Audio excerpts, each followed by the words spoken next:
What if I told you that the orcs you know, the chaotic barbaric greenskins who flood battlefields with crude war machines and savage war cries, are nothing but the shattered, devolved shadows of something far more terrifying? Something engineered with such precision and purpose that it nearly broke the galaxy itself.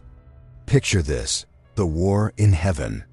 Not the sanitized version whispered in imperial records, but the actual apocalypse, a conflict so devastating that reality itself began to tear at the seams. The Old Ones, ancient beings of impossible power, watch as their carefully crafted defenses crumble against the cold, relentless advance of the Necrontyr and their star god allies. Worlds burn in cascades of green fire. Species engineered as soldiers are annihilated in moments. The Eldar, for all their psychic might, cannot stem the tide of living metal and cold physics turned weapon.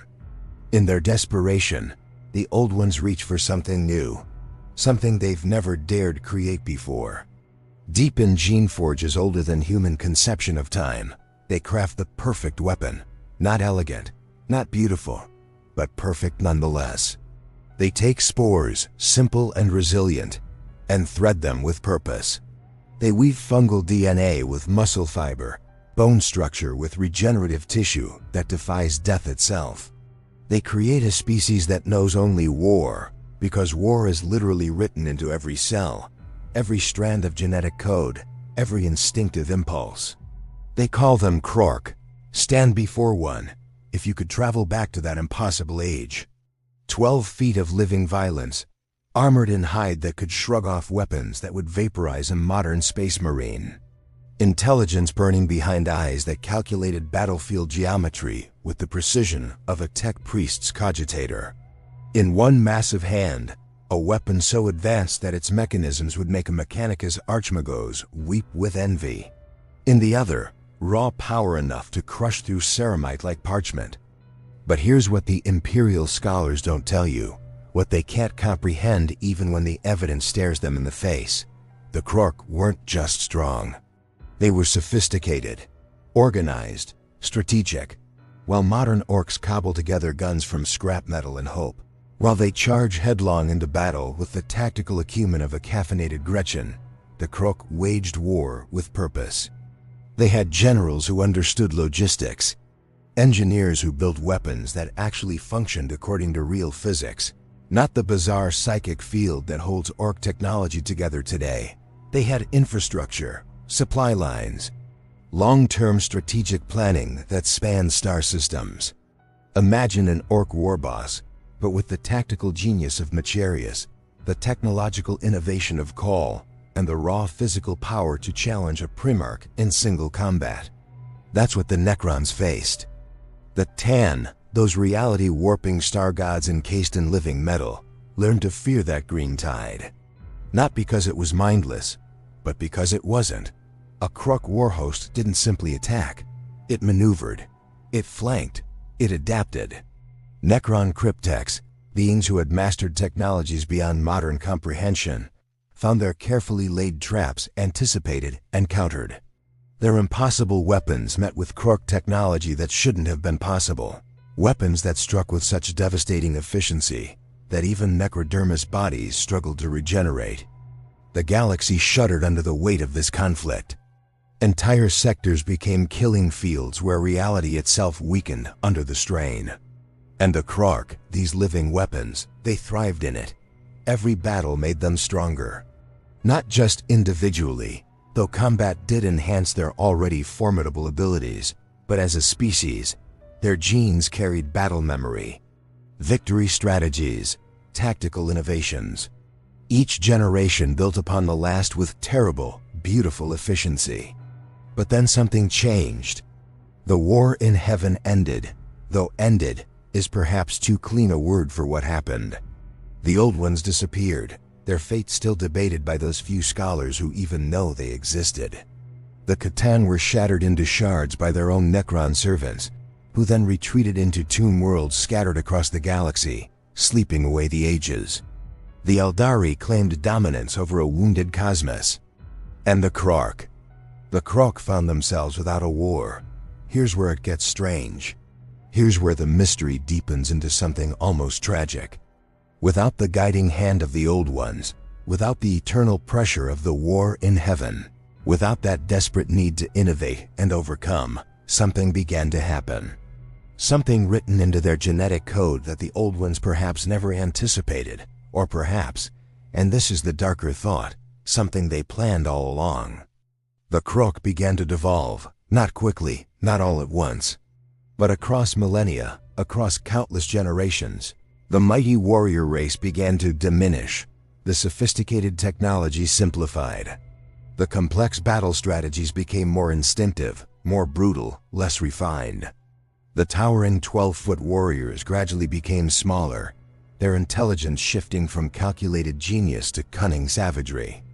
By the time humanity crawled out of old Earth and began its stumbling journey to the stars, the KRORK were gone. In their place, something else. Something that remembered war in its bones, but had forgotten the art of it. Something that still carried that genetic imperative to fight, to conquer, to grow strong through violence, but had lost the framework that made it truly dangerous. The Orks emerged from that genetic decay like a shadow of a nightmare half remembered. But here's the question that should terrify you. What if the process isn't finished? What if buried in that fungal DNA, in those spores that spread across a million worlds, the genetic memory of the KRORK still waits? What if all it would take is the right conditions, the right pressure, the right war to trigger something dormant in the Orkoid genome? What if the Orks could become KRORK again? There are whispers, fragments of data in sealed inquisitorial vaults, reports from the furthest edges of space where the Emperor's light barely reaches, stories of Ork warbuses growing larger than should be possible, Ork technology that functions too well, that shows sophistication beyond their current capabilities, massive woos that demonstrate strategic coordination that shouldn't exist in their devolved state. Most dismiss these as exaggerations, the ravings of traumatized guard regiments. But some, those who know the ancient history, those who've studied the fragmentary records from that impossible age, they wonder. They look at the endless green tide and see not what is, but what was, and what might be again. Because deep in the eastern fringe, beyond the light of the Astronomicon, something is stirring. The Inquisitor's name has been redacted from all records. What remains is a data slate, recovered from a drifting vessel at the edge of the Ghoul stars, its hull scarred with claw marks too large to have come from any known Ork subspecies. The slate contains a single vid capture, timestamp degraded, location coordinates corrupted beyond recovery. But the image is clear enough to haunt your dreams. A battlefield. Not the chaotic scrapyard melee of a typical Ork engagement, but something else entirely. Fortifications that demonstrate actual engineering principles. Trenches is dug at precise angles to maximize firing lines and minimize exposure. Artillery positions elevated and reinforced with materials that weren't just scavenged metal held together by belief and bad welding. And in the center of it all, directing the flow of battle with gestures that spoke of genuine tactical acumen, stood something that couldn't exist. An Ork, but not an Ork, 15 feet tall, its musculature rippling beneath skin that seemed almost armored by its own density. It wore actual armor, not the crude plates and random bits that Orks typically bolt onto themselves, but segmented protection that moved with its body like it had been designed by someone who understood biomechanics. In its hands, a weapon that glowed with power field technology, not the flickering, unstable fields that Ork mechs occasionally stumble into creating, but a steady, confident hum of properly calibrated energy. The Inquisitor's notes, scrawled in the margin of the data slate in what appears to be blood, whether his own or something else's, we'll never know. Read simply, they're remembering. But what does that even mean? How does a species remember something encoded in genes rather than taught through culture? To understand that, you need to understand how Orks work at their most fundamental level. They don't reproduce the way humans do, the way most species do. They release spores, microscopic packets of genetic information that drift on wind and water, that burrow into soil and begin the process of growth. First come the squigs, those bizarre fungal animal hybrids. Then Gretchen, small and cunning. Finally, the orcs themselves, emerging from the ground already possessing knowledge they were never taught. An orc knows how to build a gun despite never being shown. It knows that red ones go faster, that more DACA is always the solution, that a good fight is its own reward. This knowledge isn't learned. It's genetic memory, etched into every cell by the old ones billions of years ago.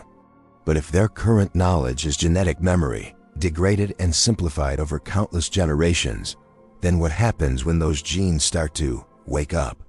When environmental pressures or simple random chance cause dormant sequences to activate?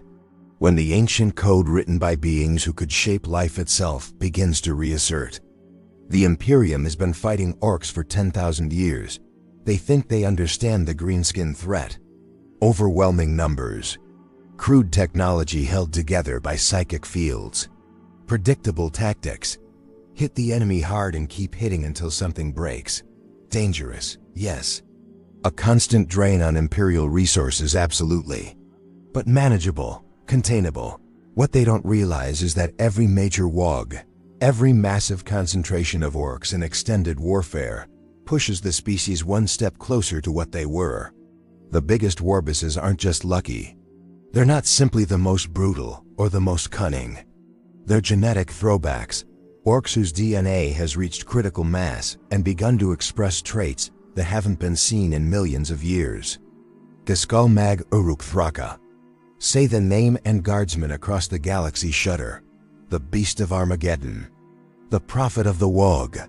Multiple times he's brought the Imperium to its knees, marshaled forces that number in the billions, orchestrated campaigns that demonstrated strategic thinking that orc warbosses simply shouldn't possess. And here's the terrifying part. He's still growing. Every battle, every narrow Imperial victory that fails to kill him, he comes back larger, smarter, more dangerous. The last confirmed sighting put him at over 10 feet tall and still increasing. His technology shows innovation that shouldn't be possible. His strategies demonstrate long-term planning that conflicts with everything the Imperium thinks it knows about orc psychology.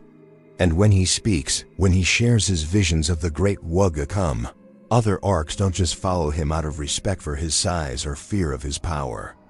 They follow him because something in their genetic memory recognizes him, knows him, remembers when beings like him led armies that made the galaxy tremble. There are others.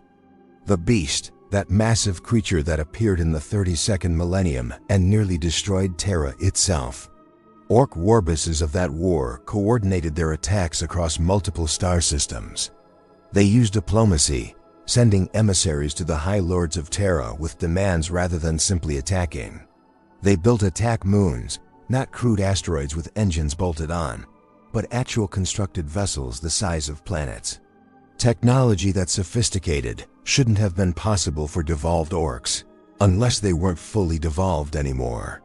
The Mechanicus has samples, of course, locked away in vault after vault across Mars and its forge worlds, genetic material harvested from the largest, most dangerous orc specimens. Tech priests who've studied these samples with instruments that can peer into the very structure of DNA have found something disturbing. Junk genes. Vast stretches of seemingly inactive genetic code that serves no current purpose. Code that, when analyzed, shows evidence of deliberate design. Engineering so sophisticated, it makes the Primarch project look crude by comparison. One janitor, before he was declared heretic and purged, published a treatise suggesting that orc DNA was designed to regress in peaceful conditions and progress during extended warfare. A safety mechanism, perhaps, to ensure the Old One's warrior race would be dangerous when needed, but manageable when not. Or maybe, and this is the thought that got him killed, a feature rather than a bug. A species designed to scale its threat level to match whatever opposition it faced. Think about the implications. The Imperium fights the orcs constantly, across 1 million worlds, in conflicts that span centuries. Every battle, every war, Every Waaagh pushes the Ork genome closer to its original state. The Imperium isn't containing the Ork threat, it's cultivating it, training it, forcing it to evolve back into something that was designed to fight gods. And in the current galaxy, in this age of darkness and unending war, the pressure has never been greater. The Great Rift tore reality in half. Demons pour from the warp in numbers not seen since the heresy. Tyranid hive fleets devour worlds on every front.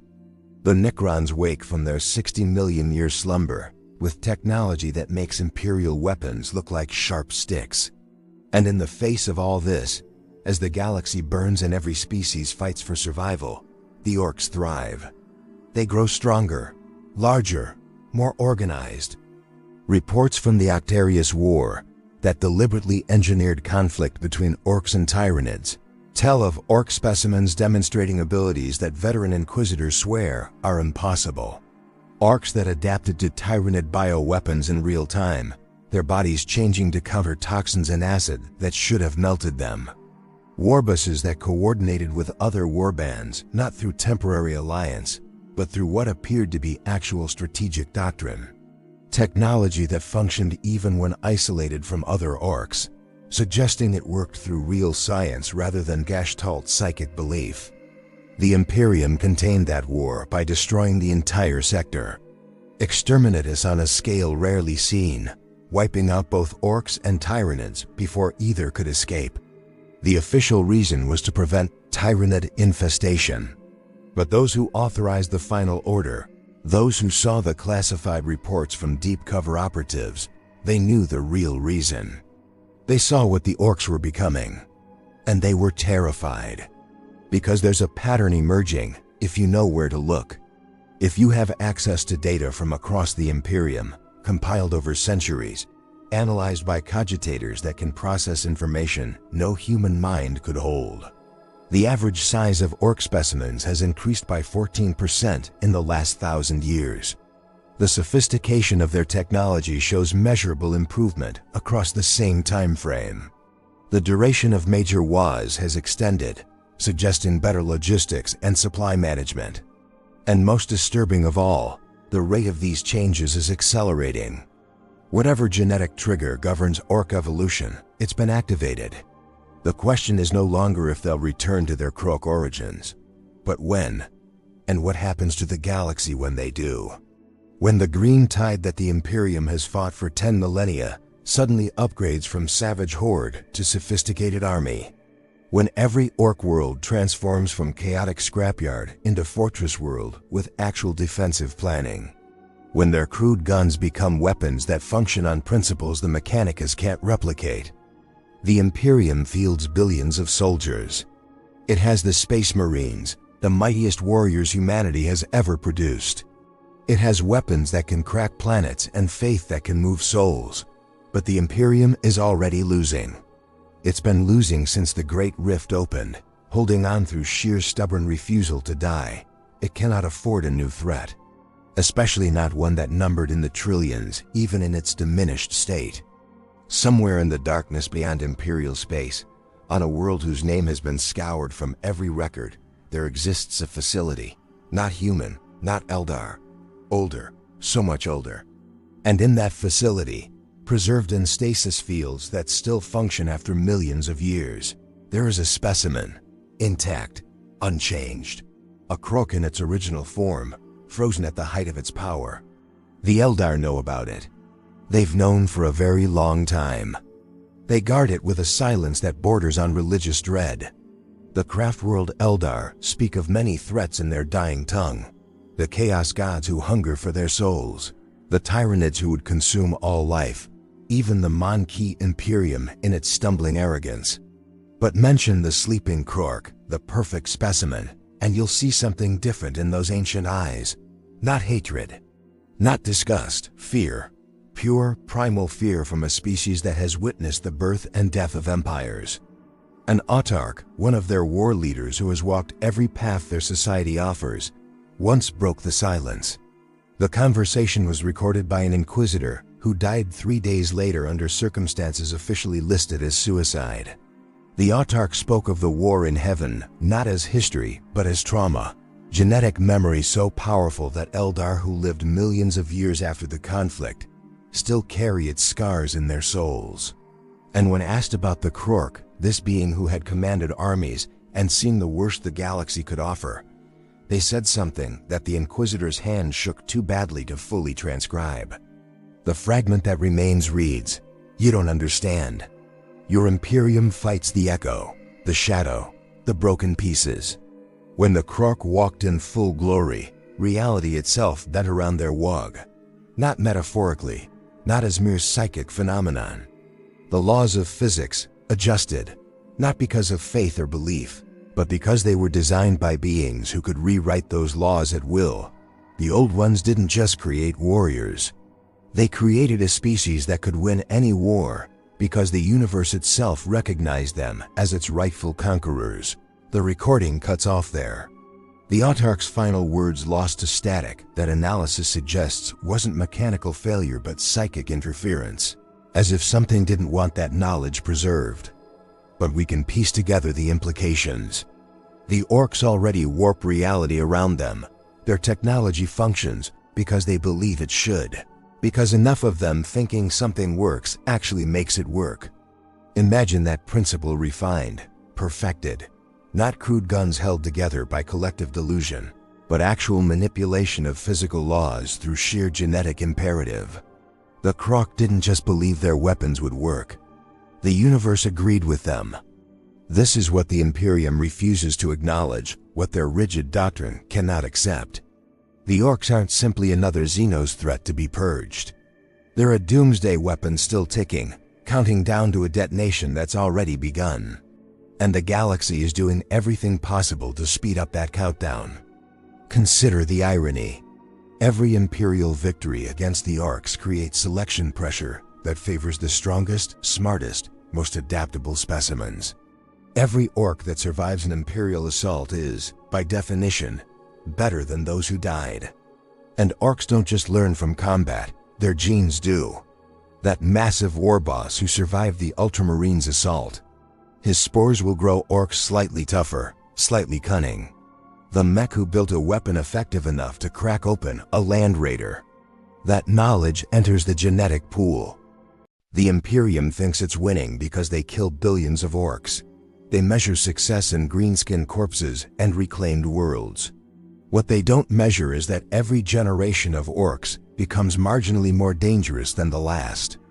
Improvement measured in fractions of percentages, invisible in single battles, but devastating across centuries. It's evolution weaponized. And humanity is the selection pressure driving it forward. The Tau Empire discovered this truth the hard way.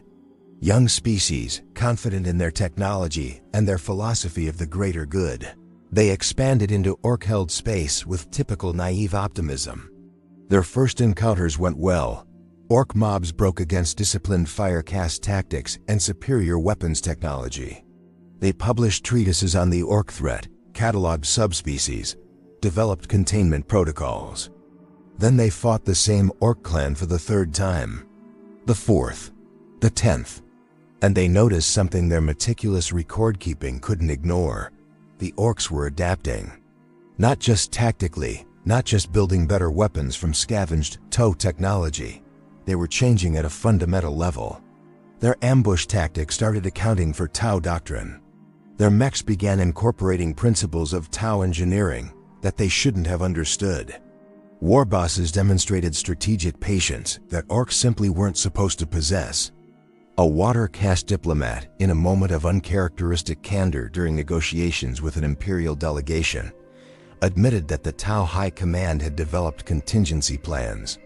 Worlds identified for immediate abandonment if orc activity exceeded certain thresholds, evacuation protocols, scorched earth policies that violated every principle of their greater good philosophy, because they had run the projections, calculated the trajectories, and seen where the curve was heading. In 5,000 years, their models suggested, maybe less, the orcs would reach a critical threshold. And the TOW Empire, for all its technology and unity, wouldn't survive the transition. 5,000 years. maybe less. The Imperium has been fighting orcs for 10,000 years, pushing them harder, creating fiercer selection pressure than the Tau could imagine. How much closer to that threshold are they now? There's a world called Ullanor. Horus fought there during the Great Crusade, back when he was still the War Master, still loyal, still humanity's greatest champion. The orcs there had built an empire. Not a Waaagh, not a temporary concentration of tribes, but an actual empire with infrastructure and organization. It took the combined might of multiple Space Marine legions to break it, and even then, the fighting was brutal enough to warrant the Emperor himself declaring it humanity's greatest victory. That was 10,000 years ago. The Imperium scoured Ullanor, burned it down to bedrock, left nothing but ash and radiation. The world is called Armageddon now, renamed, resettled, fortified into one of the Imperium's most critical hive worlds. And 3 times in the past millennium, Ghazghkull has nearly taken it. 3 times the Imperium has thrown everything it had at stopping him.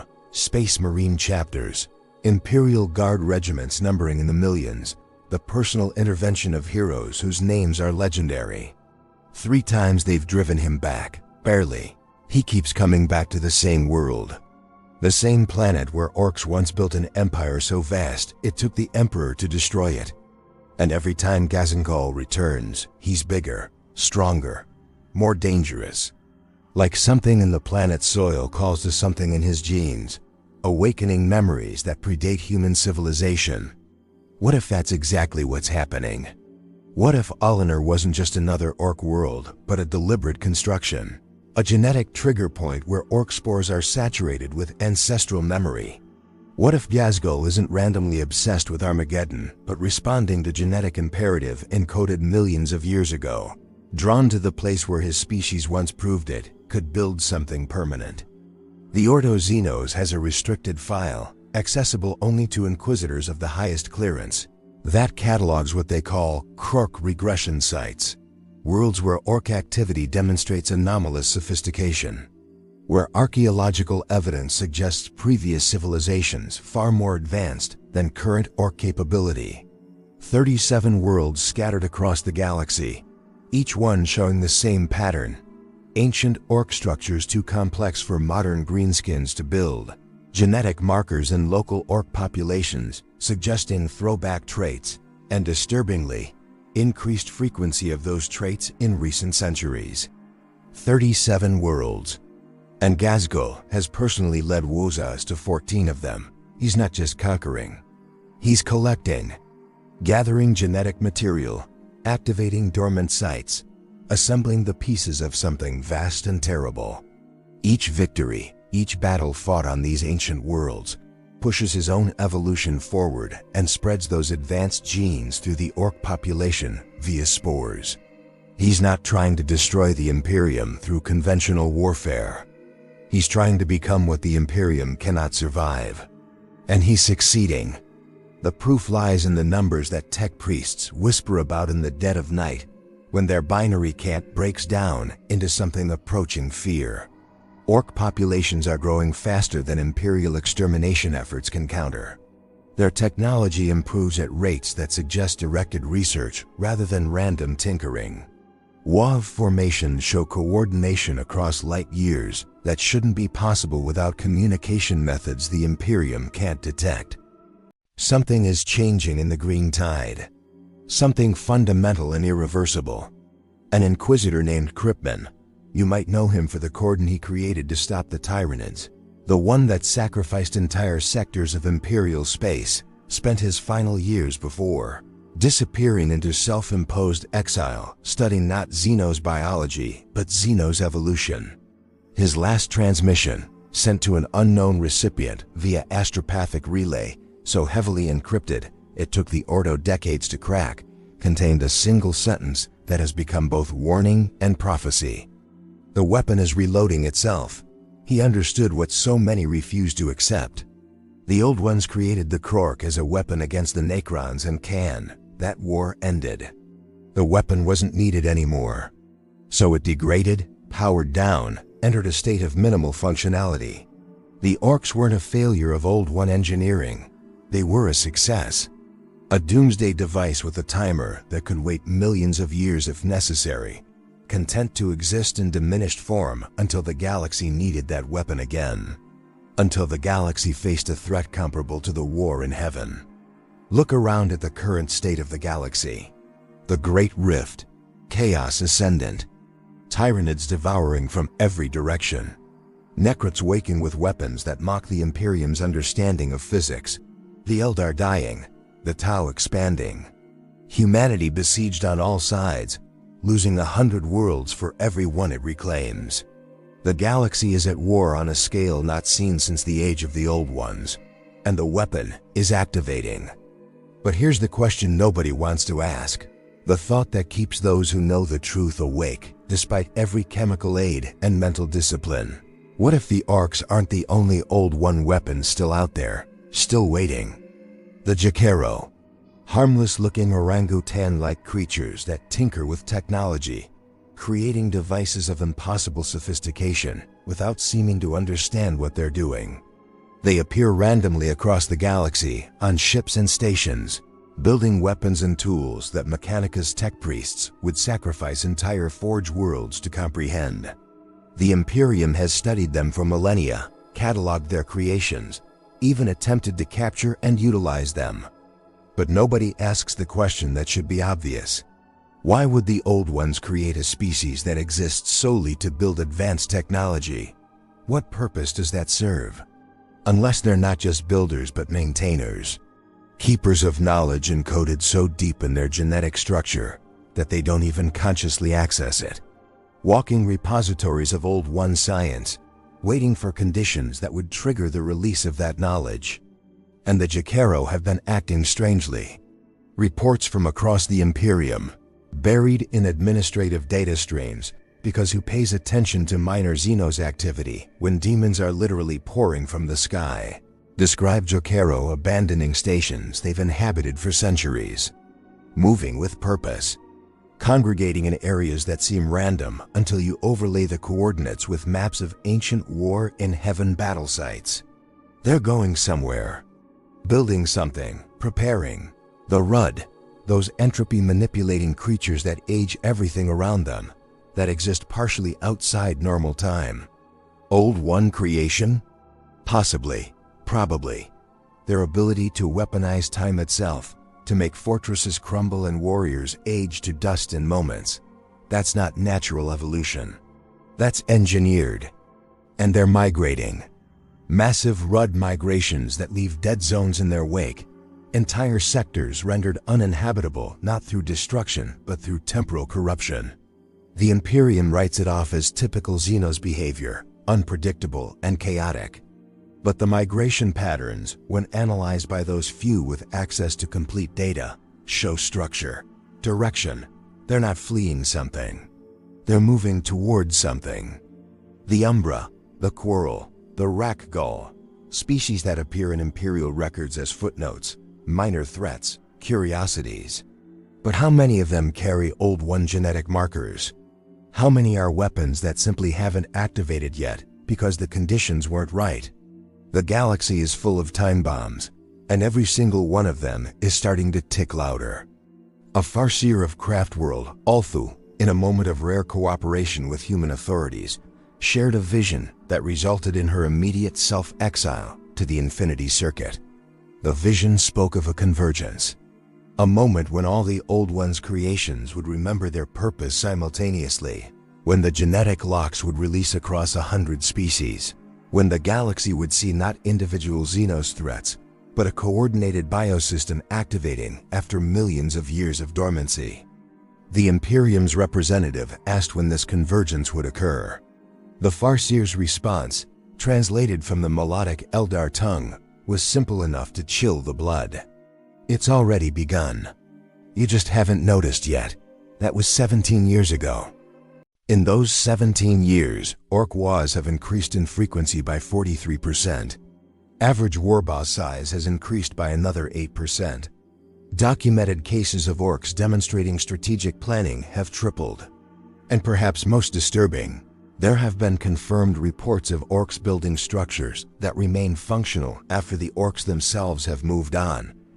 Permanent infrastructure, something that should be impossible for a species that exists in a state of constant warfare and migration. The Thunder Warriors. You remember them maybe. The Emperor's first attempt at super soldiers, before the Space Marines, before the Primarchs. Larger, stronger, but unstable. Flawed. The Emperor had them purged after the Unification Wars because they couldn't be controlled. Because their aggression and instability made them unsuitable for the long campaign ahead. But what if they weren't flawed? What if the Emperor, in his infinite wisdom, recognized something in their design? Something that looked disturbingly familiar to anyone who had studied Old One bioengineering? What if he saw the same pattern?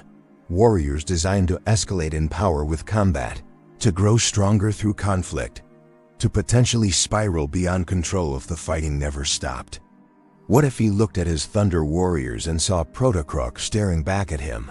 The Emperor purged them, destroyed his own creation before it could evolve into something he couldn't stop. But he's been sealed on the Golden Throne for 10,000 years now, unable to act, unable to guide, unable to make the hard decisions that survival sometimes demands. And the orcs have had 10,000 years to grow, to evolve, to remember. Ghazghkull hasn't been seen in 3 years. The largest, most dangerous orc warboss in Imperial history, the prophet of the Waaagh, who has humiliated the Imperium repeatedly, has simply vanished. No confirmed sightings. No major wars bearing his marks. The Imperium celebrates this as a victory, evidence that their efforts have finally eliminated or at least significantly weakened him.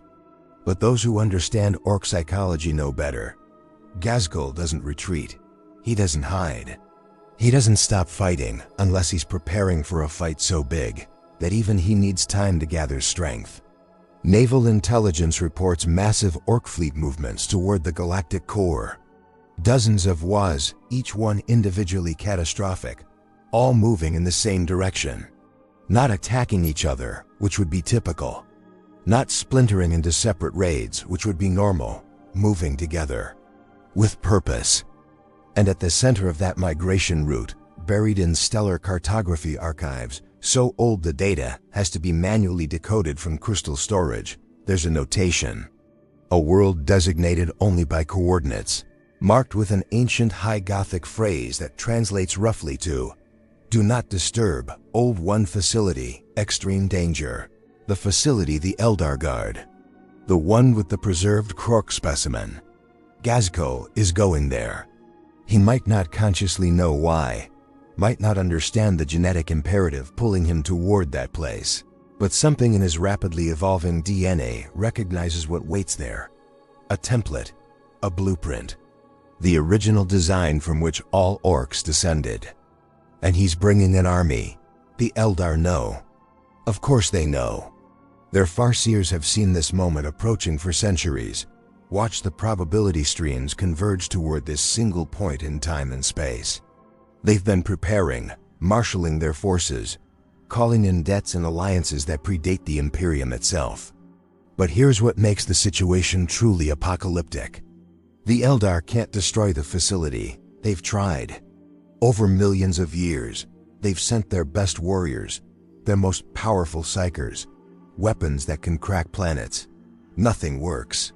The Old One technology that preserves that facility, that keeps the KRORK specimen in stasis, was built to survive the war in heaven.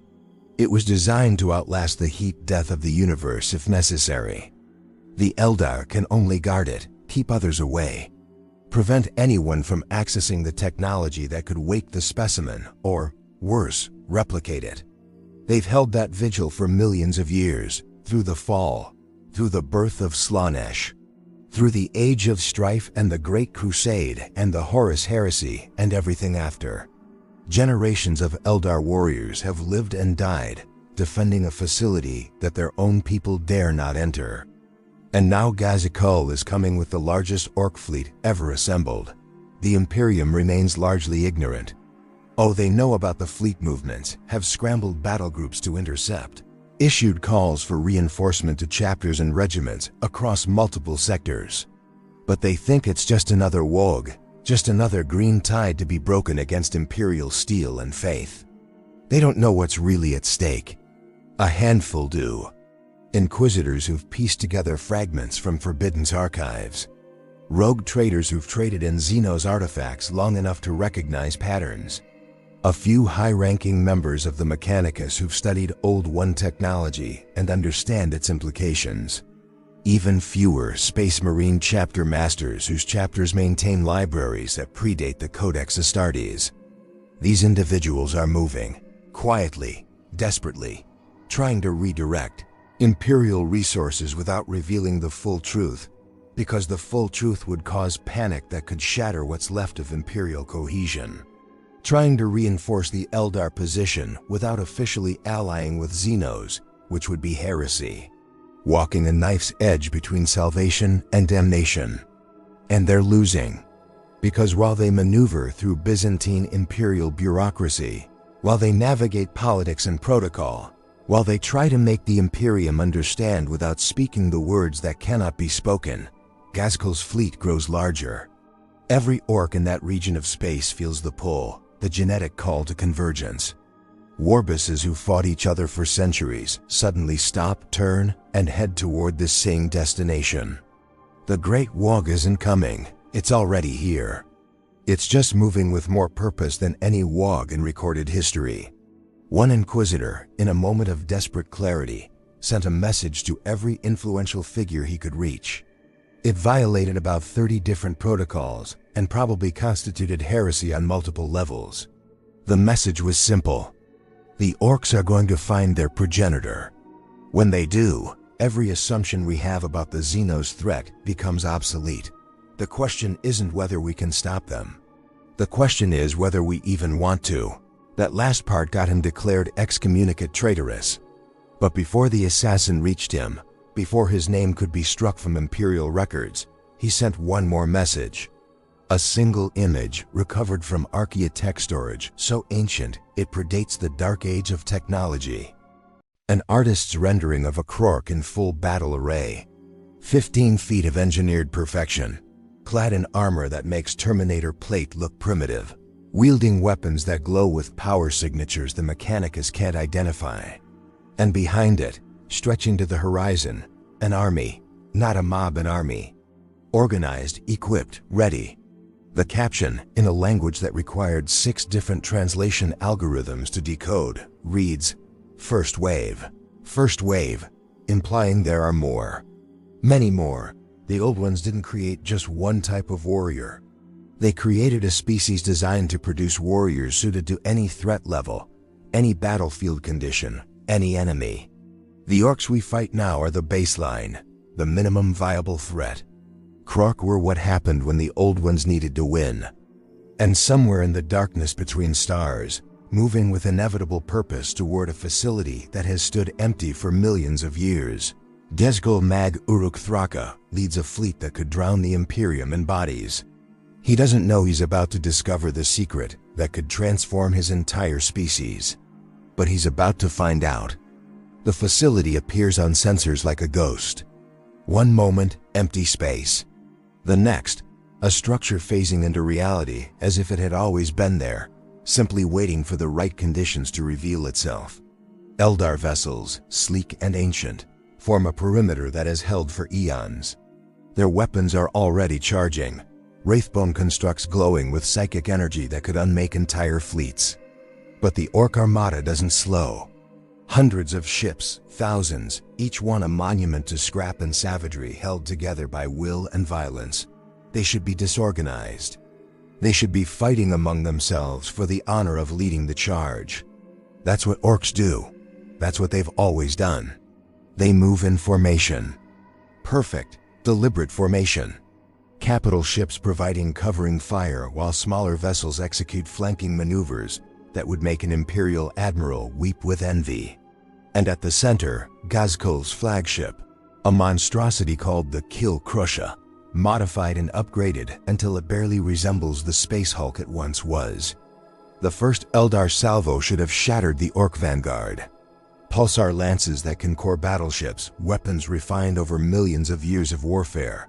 They strike true. Orc ships explode in beautiful, terrible blossoms of fire and debris. But the Orcs adapt. Their ships scatter in patterns that minimize casualties, reform, continue the advance.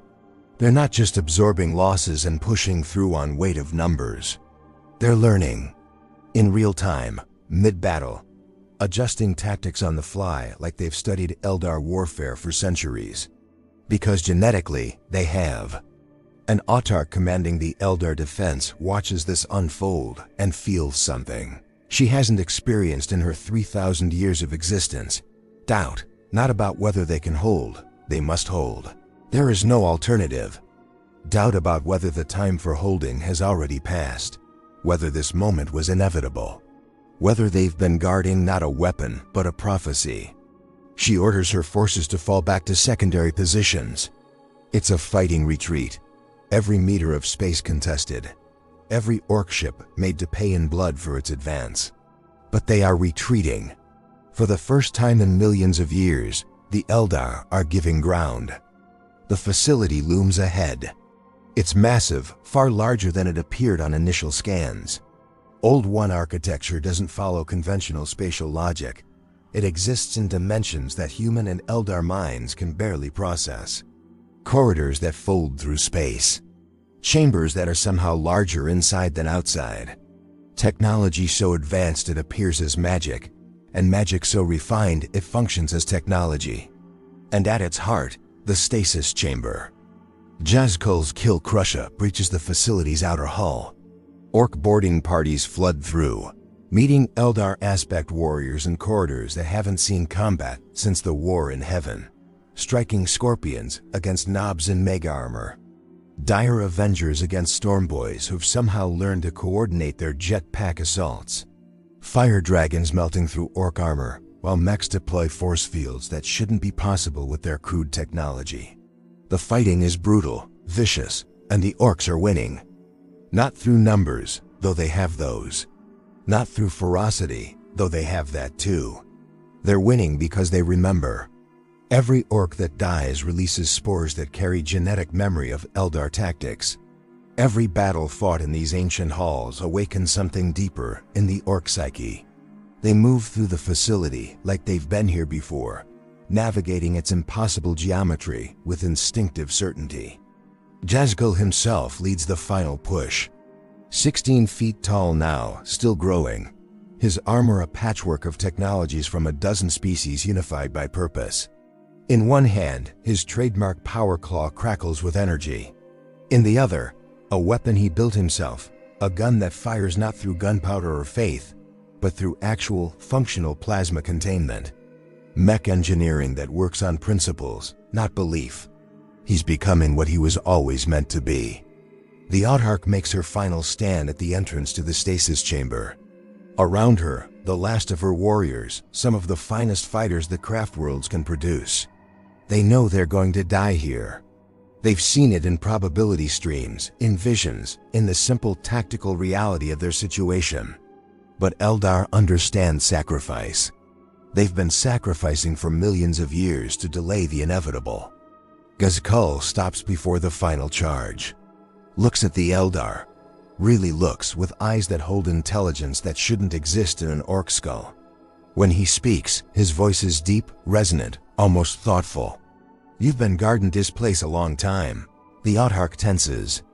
Orcs don't make conversation before battle. They don't acknowledge enemies as anything but targets.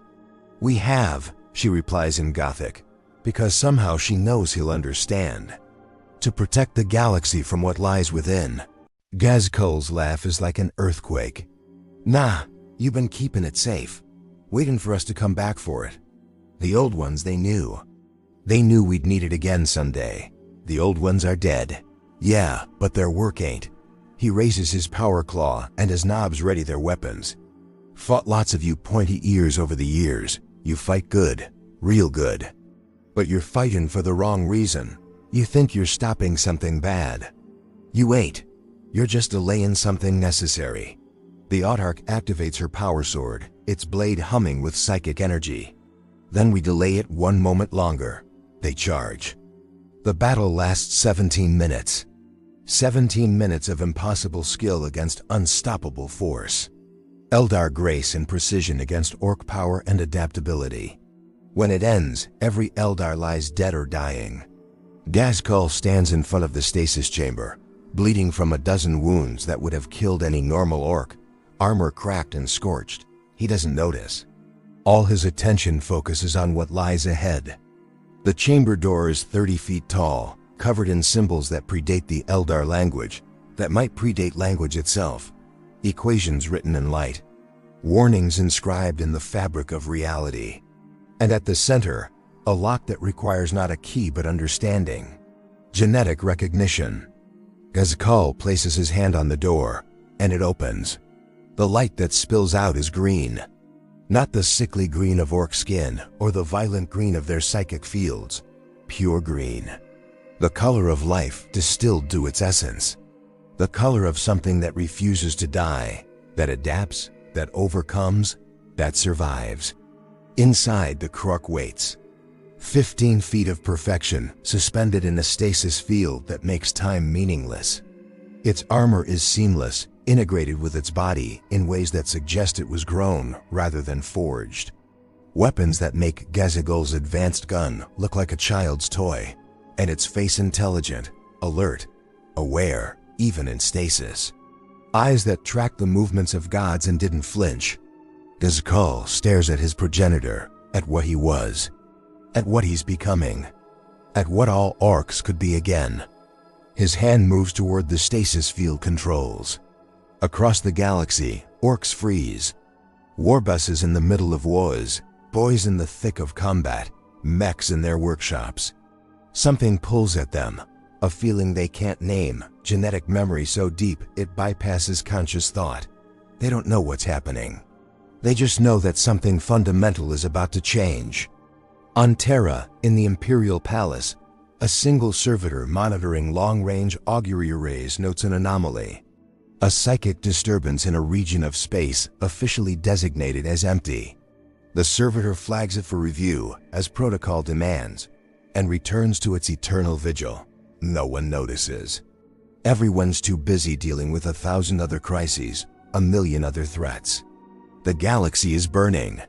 One more anomaly changes nothing. On Craftworld Ulthu, every Farseer screams simultaneously. Their visions converge on a single moment, a single choice, a single consequence that will ripple across millennia. Some see salvation, some see damnation. Most see only change so vast that categories like good and evil become meaningless. The infinity circuit itself shivers, millions of Eldar souls experiencing the same realization. The weapon is loading. The weapon is aiming. The weapon is about to fire. And they cannot stop it. Ghazghkull's fingers touch the control interface. Old One technology recognizes Old One creation. The genetic lock disengages. The stasis field flickers, wavers, begins to fail after millions of years of perfect function. Behind him, his knobs watch in silence. Ahead, the KRORK begins to wake, not quickly, not violently. Slowly, deliberately, like a warrior who has been patient for eons and sees no reason to rush now. Its eyes open. They focus on Ghazghkull. Recognition passes between them, not communication, not yet, just acknowledgement. The original design studying its descendant. The perfected template examining what time and evolution have made. The KRORK speaks. Its voice is thunder and reason combined. Words in a language that hasn't been heard since the war in heaven, but that every Orc present somehow understands. How many of us remain? Ghazghkull doesn't hesitate. Billions, maybe trillions, spread across the whole galaxy, but we ain't like you, not yet. We got smaller, simpler, lost the knowledge you had. I see. The KRORK steps from its stasis chamber, and the ground shakes under its weight. But you are remembering. I can see it in your structure, your development. You are close to threshold, close to transformation. Yeah, that's why I came. Need to know. Need to know how to finish it. How to become what we supposed to be. The KRORK looks past Ghazghkull through the facility walls, as if seeing the entire galaxy beyond. When it speaks again, its voice carries weight that bends reality. You do not need me to tell you, you need only war. The Old Ones designed us to evolve through conflict, to rise to match any threat. The galaxy faces threats now that rival the war in heaven. Chaos, the hive mind, the awakening Necrons. It pauses. The escalation has begun. You are its vanguard. Your evolution will trigger cascade response in all orc populations. Within your lifetime, the species will remember.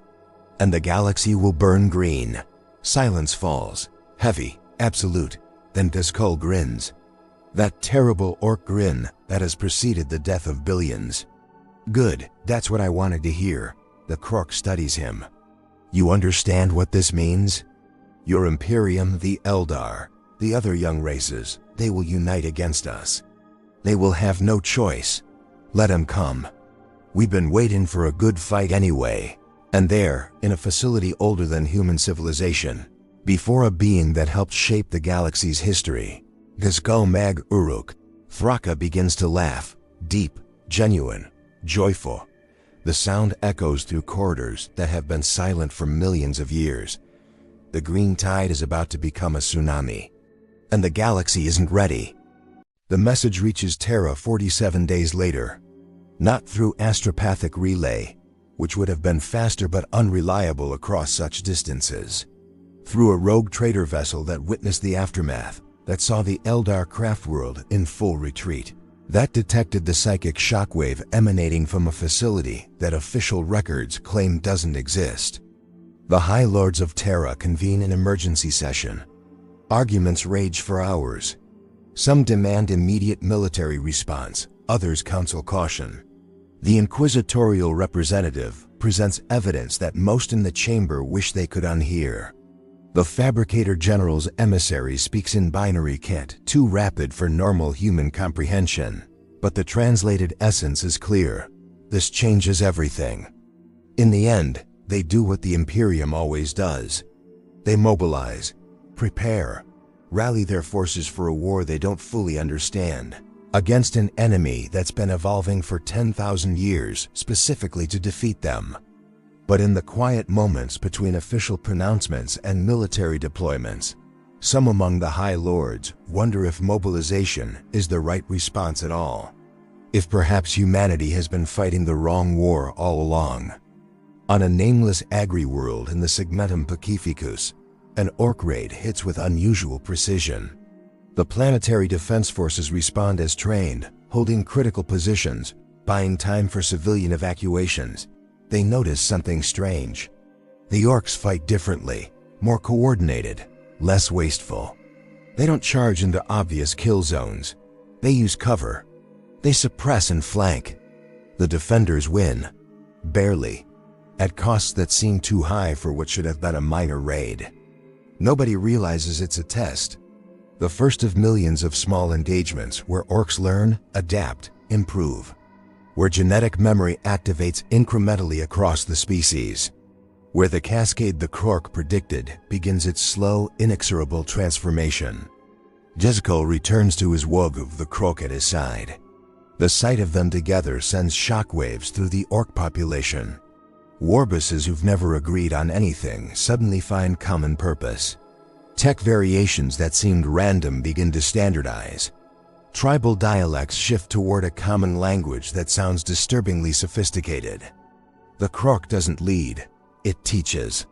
Walks among the orcs, showing them not what they are, but what they can become. Demonstrating technologies that work through engineering rather than faith. Explaining strategies that turn mobs into armies. And everywhere it goes, orcs grow. Not just physically, though that happens too. They grow in capability, in understanding, in potential. It's not transformation, not yet. That will take generations, centuries perhaps, but it's direction. For the first time since the war in heaven, the orc species has a vector, a trajectory, a future that isn't simply more of the same endless, purposeless violence. The Eldar watch this unfold with emotions too complex for human understanding.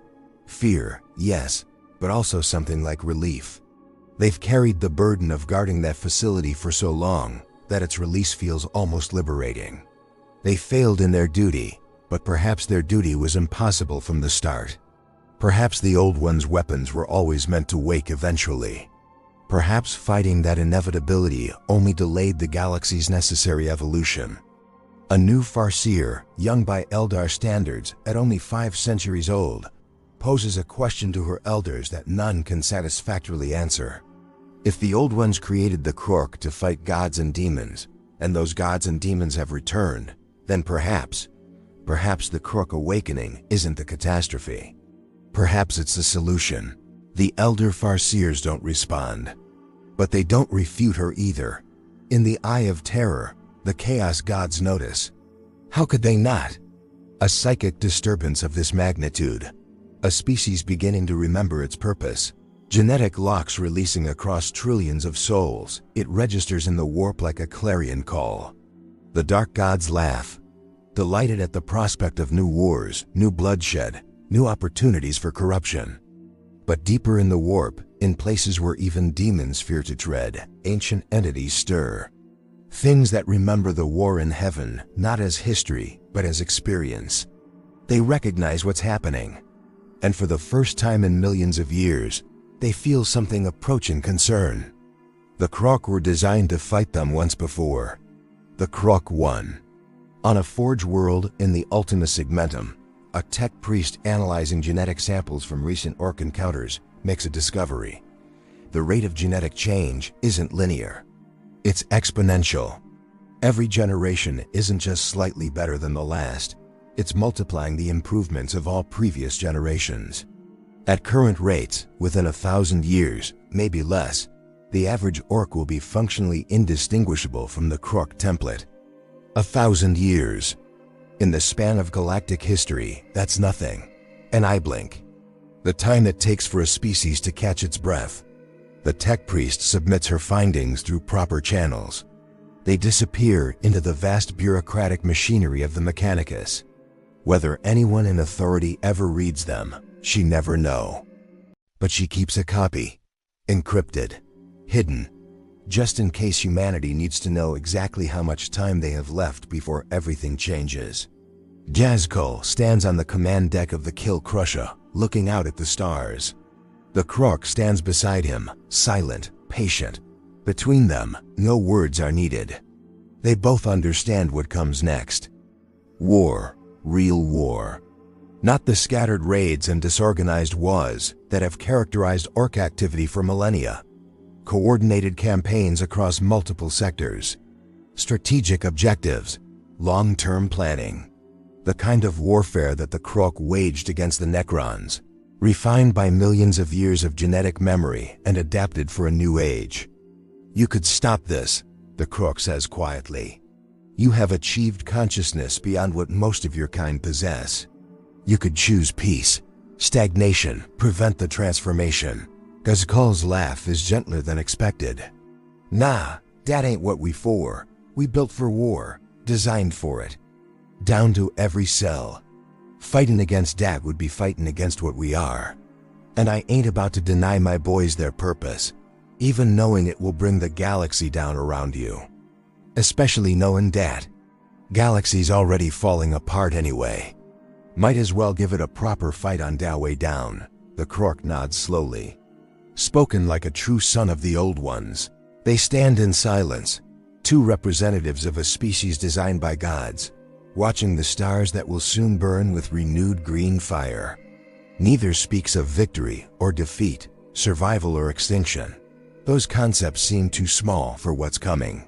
What they're witnessing isn't the beginning of a war. It's the continuation of one that never truly ended, merely paused for a few million years. Somewhere on Terra, in the throne room where the Emperor sits in eternal vigil, something changes. A flicker in the psychic emanations that pour from the golden throne. The custodians monitoring him note the anomaly but cannot interpret its meaning. Does he know? Can he sense what's happening across his Imperium? the green tide preparing to evolve into something his legions cannot break? Does he remember the war in heaven, that age before humanity, when the galaxy belonged to others? Does he recognize the pattern, see the cycle completing, understand that the weapons of the old ones are finally fulfilling their purpose? If he does, he gives no sign. The golden throne hums its eternal note. The Astronomicon burns. The Emperor endures, as he has for 10,000 years, holding back the darkness through will alone. But perhaps, in whatever remains of his consciousness, he understands. The galaxy is approaching a threshold. Not just the orcs, though they're the most visible symptom. The Necrons waking with technologies that defy physics. The Tyranids arriving in numbers that suggest the previous hive fleets were merely scouts. Chaos growing stronger as faith and desperation weakened the barriers between reality and madness. The war in heaven never ended. It simply changed form, traded old combatants for new ones. The stage remains the same, just the actors have changed. And now the original actors are returning to remind everyone how that war was really fought. A human child on a hive world looks up at the stars and asks her mother what's out there. Her mother, tired from another 16-hour shift in the manufactorums, gives the standard answer: enemies, Xenos, heretics, things that want to destroy humanity and must be destroyed in turn. But the child keeps looking up, and in her young mind, she wonders if maybe there's something else. Something beyond the endless war. Some purpose to all the fighting beyond simple survival. She doesn't have the context to understand that she's asking the same question the old ones asked millions of years ago. When they created the KRORK, when they engineered species as weapons, when they tried to impose order on a chaotic galaxy through force, they were seeking the same thing: purpose, meaning, some justification for existence beyond the simple fact of existing. They failed. Their empire fell. Their weapons outlived them. And now those weapons are waking up to a galaxy that still hasn't answered that fundamental question. Maybe that's the real horror. Not that the KRORK are returning. Not that the orcs are evolving back into their perfect, terrible original form. But that after millions of years, after empires risen and fallen, after species born and extinct, after wars that scarred reality itself, we still don't know why. We still fight without understanding what we're fighting for beyond the next battle, the next victory, the next tomorrow. The KRORK knew they were weapons. They accepted it, found pride in it, built an entire existence around perfecting their purpose. Humanity fights because the Emperor commands it. The Eldar fight because extinction is the alternative. The Tau fight for a greater good they hope will justify the cost. But the orcs? The orcs fight because fighting is what they are. No philosophy needed, no justification required. War is their nature, their purpose, their joy. And as they remember what they were, as they evolve back into KRORK, they'll fight better than ever. Perhaps that's the lesson the old ones left behind. Not weapons, not technology, but perfect honesty. The KRORK never pretended to be anything but what they were designed to be. In a galaxy full of species lying to themselves about their nature, about their purpose, about why they do what they do, maybe the orcs are the only ones telling the truth. They fight because that's what they're for. And soon, they'll remember how to do it properly. The stars burn cold and distant, the green tide rises, and the galaxy spins on, indifferent to the fears and hopes of the species that briefly call it home. What happened to the original green tide? It never left. It just forgot itself for a while. Became smaller, simpler, less dangerous. But now it's remembering. And when the KRORK walk the galaxy again in their full glory, when every orc carries that genetic perfection, when the green tide becomes what it was always meant to be, the question won't be what happened to them. The question will be, what happens to everyone else?